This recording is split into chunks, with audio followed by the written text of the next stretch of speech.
देखिए, आज हम लोग पढ़ेंगे वन्य जीव संरक्षण के बारे में। ठीक है, तो पहले हम लोग समझे कि वन्य जीव होते क्या हैं, उनकी सुरक्षा। संरक्षण माने उनकी सुरक्षा और उनको कोई दिक्कत ना हो, वो जहाँ पर आसानी से रह सकें, स्वतंत्र रूप से विचरण कर सकें। ठीक है, तो पहले ये समझें कि वन्य जीव होते क्या हैं।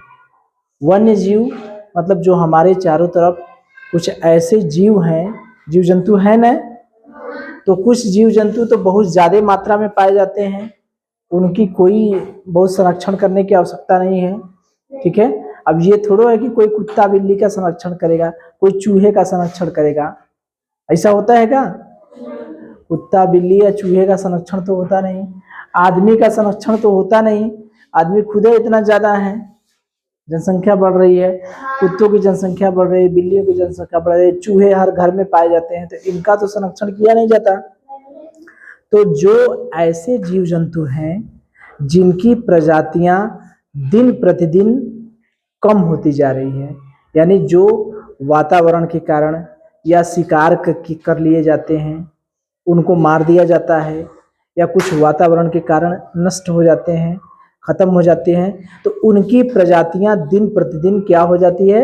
समाप्त हो जा रही है। जैसे बाघ, शेर, गैंडे, चीता, गिद्ध, गौरैया, ये सब प्रजातियां ऐसी हैं जो दिन प्रतिदिन क्या हो जा रही है? समाप्त होती जा रही है। तो उनके संरक्षण के लिए, यानी उनको एक ऐसा वातावरण बनाया गया है कि वो वहाँ पर रह सके, वहाँ पर शिकार नहीं कर सकता कोई, वो स्वतंत्र रूप से जहाँ मन करे तहाँ घूम सकते हैं। तो इसी को कहते हैं कि वन्य जीव संरक्षण, यानी उनके लिए एक स्थान बनाया गया है जिसे कहते हैं वन्य जीव अभ्यारण्य या राष्ट्रीय उद्यान। जैसे ये हम लोग जिस एरिया में हैं, यहाँ पर भी एक राष्ट्रीय उद्यान है, पता है? पता है क्या? कौन सा राष्ट्रीय उद्यान? चंद्रप्रभा राष्ट्रीय उद्यान है ना, चंद्रप्रभा वन्य जीव अभ्यारण्य। ये उत्तर प्रदेश के चंदौली जिले में है, जो वर्तमान में वाराणसी जिले में पहले था, इस समय वर्तमान में किस जिले में है? चंदौली। ठीक है, तो चंद्रप्रभा में हम लोग ये हैं, तो समझाने की जरूरत नहीं है। हमारे यहाँ चीता है, भालू है, हिरण है, ये सब जानवर हैं कि नहीं? तो ये सब जानवरों का यहाँ कोई शिकार कर सकता है? कोई ऐसा है जो चीता को मार दे, हिरण को मार दे? यहाँ पर हिरण अपने मन का घूमते हैं कि नहीं? ये 82 किलोमीटर का एरिया है, ये जो पूरा जंगल है, कितना एरिया है? 82 किलोमीटर। 82 किलोमीटर एरिया में हिरण अपने मन से घूम रहे हैं, चीता अपने मन से घूम रहे हैं कि नहीं? यहाँ पर कुछ गांव की जमीनें हैं, इस वजह से गांव के लोग हैं। वास्तव में यहाँ पर गांव के लोगों को नहीं रहना चाहिए। जहाँ पर जीव जंतु हैं, गाड़ी मोटर का आना जाना हो जाता है और सब जीव जंतु भाग जाते हैं। इसीलिए देख रहे हैं उधर ये एक रोड तो बन गई है, लेकिन बहुत ज्यादा रोड नहीं ना बना है, सब वैसे ही रोड है, खराब रोड है, इसलिए कि वहां पर जब गाड़ियां चलने लगेगी तो जीव जंतु इधर उधर भागने लगेंगे। तो जीव जंतुओं को संरक्षण करने के लिए ही वन्य जीव संरक्षण की स्थापना की गई है। वन्य जीव संरक्षण माने संकटग्रस्त जो प्रजातियां हैं, जो प्रजातियां विलुप्त होती जा रही हैं, जीव जंतुओं को, उनको क्या करना है? बचाना है। तो इसके लिए सरकार ने नियम कानून बनाए हैं। क्या बनाए हैं? नियम कानून बनाए हैं। इन नियम कानूनों के तहत किसी भी जानवर को मारना संज्ञेय अपराध है। हम मार नहीं सकते उनको, उनका अवैध व्यापार नहीं कर सकते। जैसे कुछ जानवरों का खाल, किसी के दांत, किसी के सींग, ऐसा होता है ना, शिकार करते हैं, शिकार करके उनका अवैध व्यापार करते हैं, बेचते हैं। जैसे हाथी के दांत बेचे जाते हैं, गैंडे के सींग बेचे जाते हैं, शेर की खाल बेची जाती है, बेचे जाते हैं ना। तो ये सब जो है, ये सब क्या है? अपराध है। तो सरकार ने इसके लिए क्या बनाया है? कानून बनाए हैं। इस कानून के तहत है क्या? इस कानून में किसी भी जानवर का अवैध व्यापार नहीं कर सकते। इसमें और लिख लीजिए, शिकार नहीं कर सकते, किसी जानवर का शिकार नहीं कर सकते। ठीक है। पशु पक्षियों की सुरक्षा के लिए, पशु पक्षी की सुरक्षा के लिए राष्ट्रीय उद्यान और वन्य जीव अभ्यारण्य की स्थापना की गई है। मतलब अभी हम लोग देखे हैं ना कि राष्ट्रीय उद्यान और वन्य जीव अभ्यारण्य बनाए क्यों गए हैं। ये इसलिए बनाए गए हैं कि जीव जंतु इसमें स्वतंत्र होकर घूम फिर सके और इसमें कोई जानवरों का शिकार न कर सके। जैसे ये जो अपना चंद्रप्रभा का एरिया है, ये क्यों बनाया गया है बताइए। इसमें कहीं से जीव जंतु लाए जाते हैं तो इसमें छोड़ देंगे, ये अपने मन से इतने एरिया में घूमेंगे, न तो इनका कोई शिकार कर सकता है। इसमें सब अधिकारी लगे होते हैं ना, कर्मचारी, वन विभाग के कर्मचारी है ना, कोई लकड़ी नहीं काट सकता, कोई जानवर को शिकार नहीं कर सकता, कोई गलत काम नहीं कर सकता, ये सब रोकने के लिए है ना कर्मचारी। तो वही है कि पशु पक्षियों की सुरक्षा के लिए राष्ट्रीय उद्यान और वन्य जीव अभ्यारण्य की स्थापना की गई है। अब देखिए प्रश्न कैसे बनेंगे। सरकार ने वन्य जीवों के संरक्षण के लिए क्या बनाया है, क्या बनाए हैं, कानून बनाए हैं। क्या बनाए हैं, वन्य जीव को बचाने के लिए क्या बनाए हैं, नियम कानून, यानी कानून बनाए। ठीक है। और किन किन जंतुओं के किन किन चीजों का ज्यादातर व्यापार होता है। व्यापार के लिए, व्यापार का मतलब समझे ना, पैसा कमाने के लिए जीव जंतुओं की कौन कौन सी चीजों का इस्तेमाल ज्यादातर होता है। खाल, दांत, सींग, हड्डी, इन सब चीजों का क्या होता है, व्यापार होता है। ठीक है। पशु पक्षियों की सुरक्षा के लिए क्या किनकी स्थापना की गई है।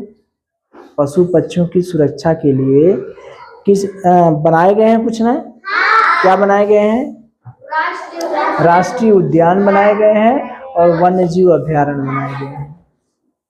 ये क्यों बनाए गए हैं, पशु पक्षियों को बचाने के लिए। पशु पक्षी क्या करते हैं, इसमें स्वतंत्र रूप से अपने विचरण करेंगे, स्वतंत्र होकर घूमेंगे फिरेंगे और शिकार कोई नहीं कर सकता। ठीक है। तो इससे संबंधित प्रश्न बन गए कि पशु पक्षियों की सुरक्षा के लिए क्या बनाया गया है, किसकी स्थापना की गई है, राष्ट्रीय उद्यान और वन्य जीव अभ्यारण्य। ठीक है।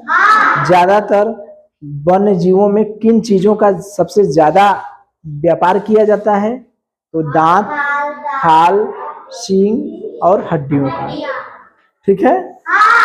अब देखिए एक होता है रेड डाटा बुक, इसको याद रखिए।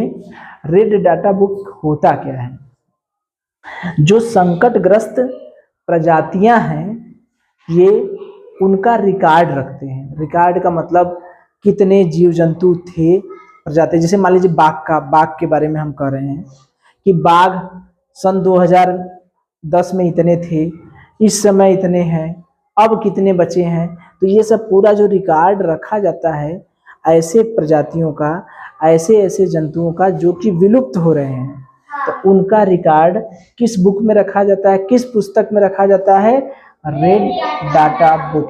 ठीक है। तो आपसे प्रश्न ऐसे पूछा जाएगा कि पहली बात तो रेड डाटा बुक क्या होती है उसके बारे में बताइए। तो आप यही कहेंगे कि रेड डाटा बुक एक ऐसी किताब है, लाल रंग की किताब है, नाम भी है लाल रंग की किताब है। किस रंग की है, लाल रंग की। तो रेड डाटा बुक एक ऐसी किताब है जिसमें संकटग्रस्त प्रजातियों का क्या रखा जाता है, रिकॉर्ड रखा जाता है। अगर आपसे पूछा जाता है कि रेड डाटा बुक क्या होता है, तो आप कहेंगे रेड डाटा बुक एक ऐसी किताब है जिसमें संकटग्रस्त प्रजातियों का रिकॉर्ड रखा जाता है। या तो ऐसे पूछ देगा, या मान लीजिए आपसे पूछा जाता है कि बाघ जंतु का रिकॉर्ड किस बुक में रखा जाता है। कई ठो किताब लिख देगा, उसमें एक किताब का नाम रहेगा रेड डाटा बुक। बाघ का रिकॉर्ड क्यों रेड डाटा बुक में रखा जाता है, क्योंकि बाघ एक संकटग्रस्त प्रजाति है कि नहीं। अगर आपसे पूछा जाता है गिद्ध संकटग्रस्त प्रजाति या गिद्ध का रिकॉर्ड किस बुक में रखा जाता है, किस पुस्तक में रखा जाता है? तो क्या कहेंगे? Red data book. जितनी भी संकटग्रस्त प्रजातियां हैं जीव जंतु की, उन सबका रिकॉर्ड कहाँ रखेंगे? रेड डाटा बुक में। या तो सीधा सीधा प्रश्न पूछा जाएगा कि रेड डाटा बुक का संबंध किससे है? संकटग्रस्त प्रजातियों से, विलुप्त प्रजातियों से, हाथियों से, बाघ से, किससे है? तो संकटग्रस्त प्रजातियों से। याद रहेगा? और एक चीज याद रखें कि विश्व गौरैया दिवस, विश्व गौरैया दिवस 20 मार्च को मनाया जाता है। कब मनाया जाता है? 20 मार्च को। याद रहेगा? 20 मार्च को विश्व गौरैया दिवस मनाया जाता है। याद रहेगा? विश्व गौरैया दिवस मनाते क्यों है? कि गौरैया भी एक ऐसी प्रजाति है जो धीरे धीरे क्या हो रही है? विलुप्त हो रही है। तो विश्व गौरैया दिवस 20 मार्च को मनाया जाता है। तो इसको मनाने से होगा क्या? जब मनाया जाता है, कोई चीज मनाया जाता है, विश्व गौरैया दिवस जो मनाया जाता है वो गौरैया को बचाने के लिए मनाया जाता है। उसमें ये बताया जाता है, लोगों को जागरूक किया जाता है, रैलियां निकाली जाती हैं, पोस्टर, बैनर पूरे देश में, व्हाट्सएप, टीवी, ये सब के माध्यम से ये बताया जाता है कि गौरैया की प्रजाति विलुप्त हो रही है। आइए हम सब मिलकर इसको क्या किया जाए? बचाया जाए। तो गौरैया को बचाने के लिए हम लोग क्या कर सकते हैं? गौरैया को जहाँ भी देखें उसको सुरक्षित रखें, उसको दाना पानी दे दें, ठीक है? और उसको मारेंगे नहीं, और ज़्यादा से ज़्यादा लोगों को जागरूक करेंगे। क्या करेंगे? जागरूक करेंगे। सबको बताएंगे कि गौरैया एक संकटग्रस्त प्रजाति है, गौरैया बहुत कीमती है, गौरैया की प्रजाति दिन पर दिन समाप्त होती जा रही है। इनको बचाने के लिए सब लोग मिलकर क्या करिए? प्रयास करिए। गौरैया को बचाने के लिए यही हम कर सकते हैं ना। हर साल 20 मार्च को विश्व गौरैया दिवस मनाते हैं। याद रहेगा कि विश्व गौरैया दिवस हम किस तारीख को मनाते हैं? 20 मार्च को, ठीक है? राष्ट्रीय पशु हमारा बाघ है, ये बताने की जरूरत तो है नहीं कि हमारा राष्ट्रीय पशु क्या है? बाघ है। सभी लोग जानते हैं कि हमारा राष्ट्रीय पशु क्या है? राष्ट्रीय पक्षी क्या है? मोर। वेरी गुड, ठीक है? राष्ट्रीय झंडा क्या है? राष्ट्रीय ध्वज तिरंगा झंडा, ठीक है?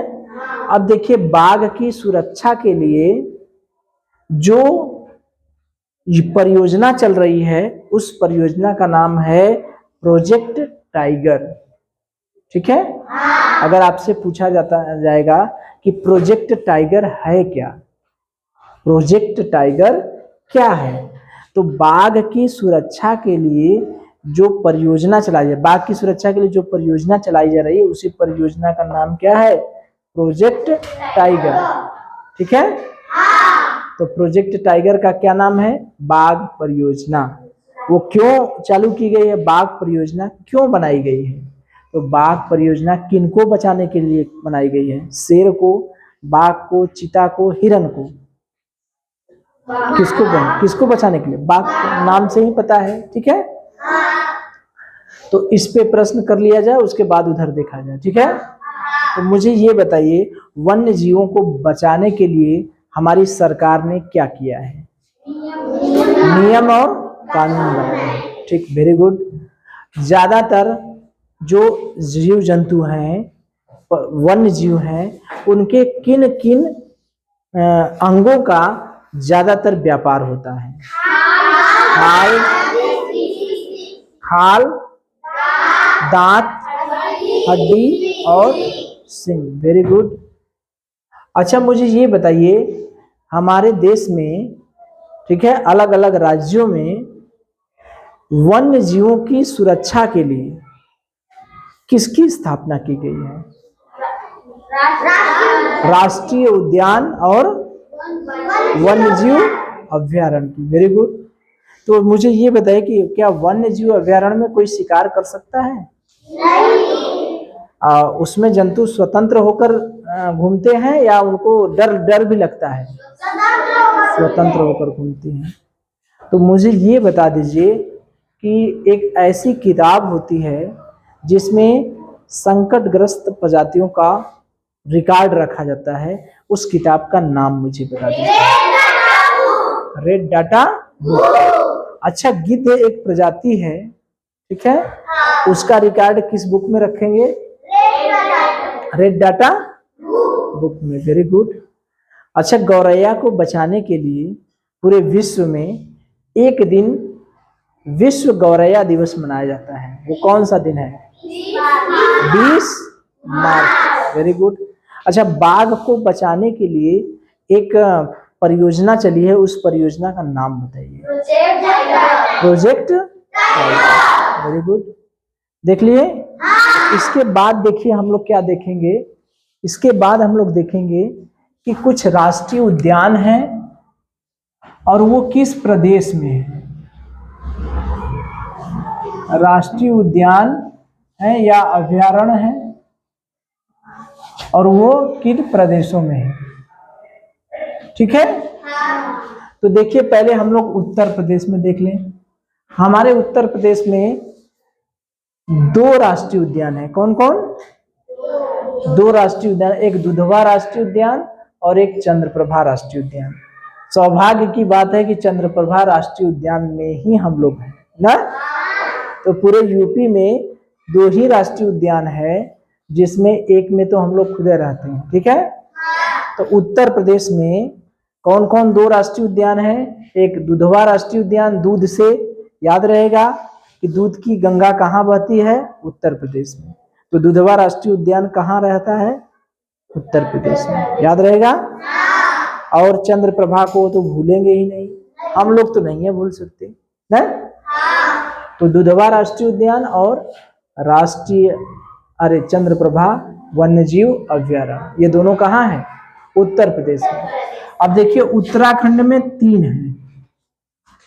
उत्तराखंड में 3 है, राजा जी, नंदा देवी और जिम कॉर्बेट।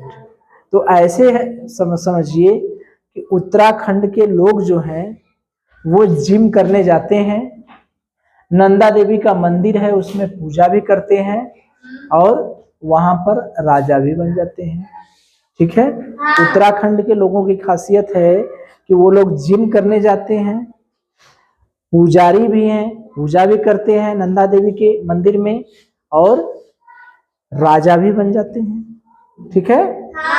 तो राजा जी राष्ट्रीय उद्यान, नंदा देवी राष्ट्रीय उद्यान और जिम कॉर्बेट राष्ट्रीय उद्यान, ये कहाँ है? उत्तराखंड में, याद रहेगा। उत्तराखंड के 3 खासियत, पूजा करना, जिम जाना और राजा बन जाना, ठीक है, याद रहेगा।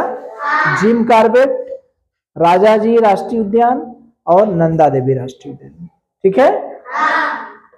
और देखिए, गुजरात में है गिर राष्ट्रीय उद्यान। गिर, गौ से गिर, गौ से गुजरात, ठीक है। यानी गुजरात में गिर गए हम लोग, गुजरात में कहाँ क्या किए? गिर गए। तो याद रहेगा कहाँ जाके गिरे थे?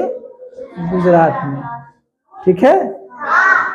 अब बांदीपुर राष्ट्रीय उद्यान, बंदी कहाँ बने? कर्नाटक में। कहाँ बने? कर्नाटक में बांदीपुर, ठीक है।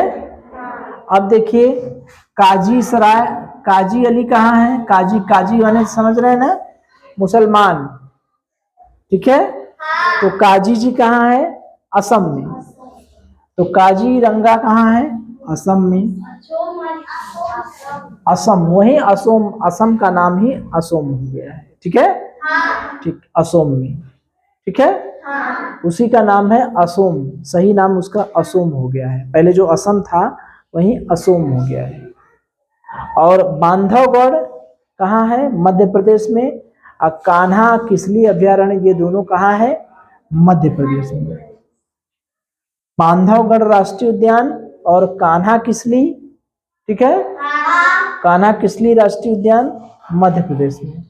कान्हा जी तो वास्तव में उत्तर प्रदेश में है, लेकिन याद करने के लिए हम लोग करें कि कान्हा किसली कहाँ है? मध्य प्रदेश में। राष्ट्रीय उद्यान कान्हा किसली कहाँ है? मध्य प्रदेश में। तो मध्य प्रदेश में कान्हा जी का मंदिर होगा, ठीक है, कान्हा जी का, कृष्ण भगवान का मंदिर होगा, वहीं पर राष्ट्रीय उद्यान होगा, कान्हा किसली राष्ट्रीय अभ्यारण्य, ठीक है।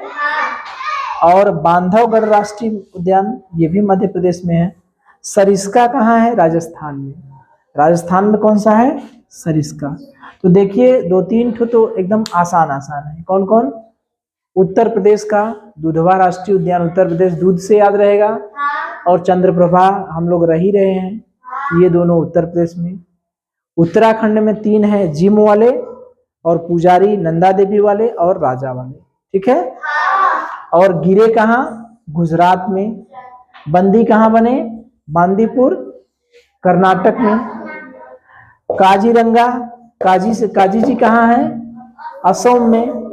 काजी जी कहाँ है? असम में। काजीरंगा कहाँ है? असम में। बांधवगढ़ कान्हा ये दोनों मध्य प्रदेश में। बांधवगढ़ कान्हा दोनों कहाँ है? मध्य प्रदेश, याद रहेगा। और सरिस्का कहाँ है? राजस्थान में, याद रहेगा। तो देखिए उत्तर प्रदेश में 2 हैं, कौन कौन? दुधवा राष्ट्रीय उद्यान और चंद्रप्रभा राष्ट्रीय उद्यान, याद रहेगा। उत्तराखंड में 3 हैं, जिम कार्बेट, जिम करने जाते हैं, पूजा करने जाएंगे, नंदा देवी राष्ट्रीय उद्यान, और उसके बाद राजा जी राष्ट्रीय उद्यान, राजा बन जाएंगे, ठीक है। उसके बाद असम में जो है काजी जी हैं। उसके बाद कौन है? असम में काजी जी हैं, ठीक। बंदी कहाँ बने हैं? कर्नाटक में। बांदीपुर है कर्नाटक में, सही है ना, बांदीपुर कर्नाटक में। गिर कहाँ गए हैं? गुजरात में, तो गिर राष्ट्रीय उद्यान गुजरात में। मध्य प्रदेश में देखिए 2 है, बांधवगढ़ है और कान्हा जी है ना, दोनों। और सरिस्का नीचे एकदम राजस्थान में है। सरिस्का कहाँ है? राजस्थान में। कोई छूट गया? कोई छूटा? नहीं छूटा ना? नहीं छूटा ना? याद रहेगा, ध्यान से उसको बैठा लीजिए दिमाग में। उत्तर प्रदेश में 2, दूध वाले दुधवा राष्ट्रीय उद्यान और चंद्रप्रभा वन्य जीव अभ्यारण्य हम लोगों के बगल में है ना। उत्तराखंड में 3 है, जिम करने जाते हैं, जिम कार्बेट, पूजा करने जाते हैं, नंदा देवी राष्ट्रीय उद्यान, और राजा बन जाते हैं। उत्तराखंड के लोगों की 3 खासियत है, जिम करने जाते हैं, पूजा करने जाते हैं और राजा बन जाते हैं। जिम कार्बेट राष्ट्रीय उद्यान, नंदा देवी राष्ट्रीय उद्यान और राजा जी राष्ट्रीय। गिरेंगे कहाँ? गुजरात में। गिर राष्ट्रीय उद्यान गुजरात में। काजी जी कहाँ है? असम में। बांदीपुर में क्या है? कर्नाटक में, बंदी बना दिए गए, ठीक है। और उसके बाद मध्य प्रदेश में 2 ठो है, बांधवगढ़ और कान्हा जी। कान्हा जी का मंदिर वास्तव में है तो यूपी के मथुरा में, मेन वही है, वहां पर भी है, मध्य प्रदेश में भी है। तो कान्हा किसली अभ्यारण्य और कौन? बांधवगढ़। और उसके बाद राजस्थान में कौन है? सरिस्का, याद रहेगा। तो प्रश्न पूछा जाए, इससे देखिए कई प्रश्न पूछेंगे। एक तो इसको मिटा दिया जाए, इस पे तो प्रश्न हो चुके हैं ना, तो इस पे देखिए जो प्रश्न बनेंगे, कई प्रश्न बनेंगे, जानते हैं कैसे? एक तो पहले ए और बी दे देगा, ए और बी, कदे का मिलान करिए, मिलान करिए। जैसे मैंने एक लिख दिया काजीरंगा राष्ट्रीय उद्यान, और इधर लिख दिया, इधर नीचे लिख दिया असम, और एक हो गया दुधवा राष्ट्रीय उद्यान,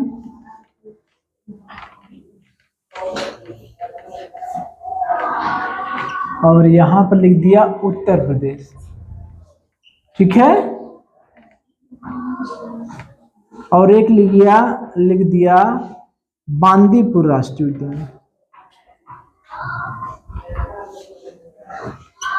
बांदीपुर राष्ट्रीय उद्यान, और लिख दिया हमने कर्नाटक। एक तो इस तरह से मिलाने को दे देगा, ठीक है, कह देगा कि ए को बी से मिलाइए, तो आपको याद वही रहेगा जो दिमाग में कंठस्थ होके बैठा रहेगा कि काजी जी कहाँ मिलते हैं?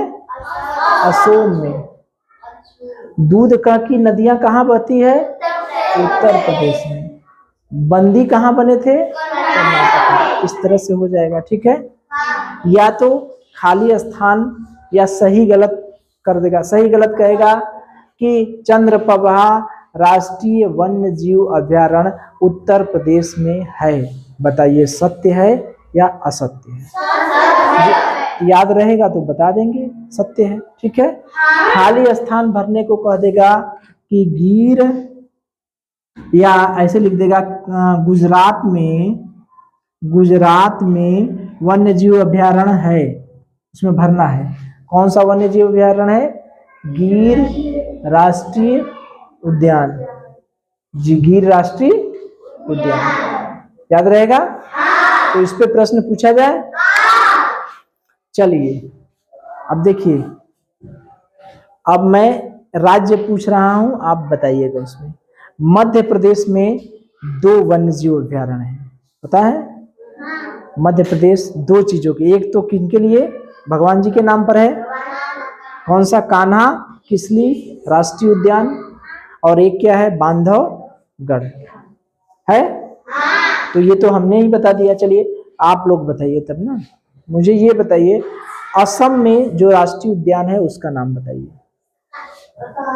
हाँ, काजीरंगा राष्ट्रीय उद्यान। अच्छा, मुझे ये बताइए कि जो दुधवा राष्ट्रीय उद्यान है वो किस प्रदेश में है? उत्तर प्रदेश, उत्तराखंड, मध्य प्रदेश, गुजरात?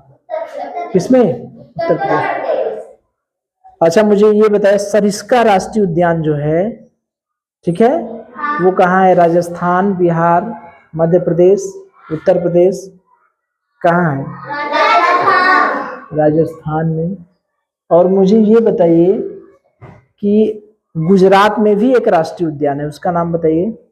गिर राष्ट्रीय उद्यान।